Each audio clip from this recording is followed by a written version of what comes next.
Le 31 mars 1327, Édouard III signe avec Charles IV un nouveau traité laissant aux Anglais la plupart de leurs possessions en Aquitaine, à l'exception de la Genée.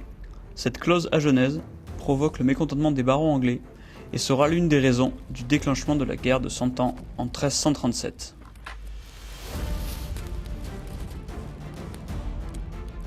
L'étincelle de Saint-Sardos raconte l'histoire qui démarra la guerre de Cent Ans. Le roi de France voulait construire une bastide à côté de Montpezat. Ça déplaisait beaucoup aux seigneurs locaux.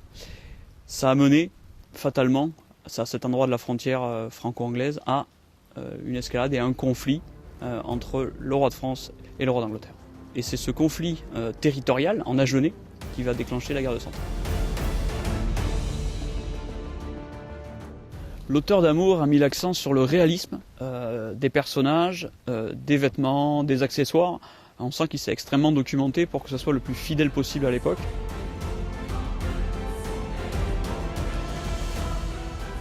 Alors on prend du plaisir à lire, particulièrement si on s'intéresse à l'histoire du Lot-et-Garonne, puisqu'on y découvre des endroits qui n'existent plus, comme le château de Montpezat.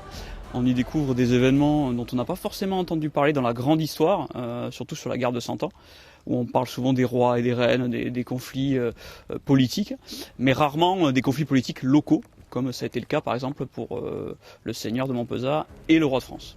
On peut parler d'un livre d'histoire, c'est très bien sourcé, c'est assez exhaustif, les passionnés d'histoire y trouveront leur compte.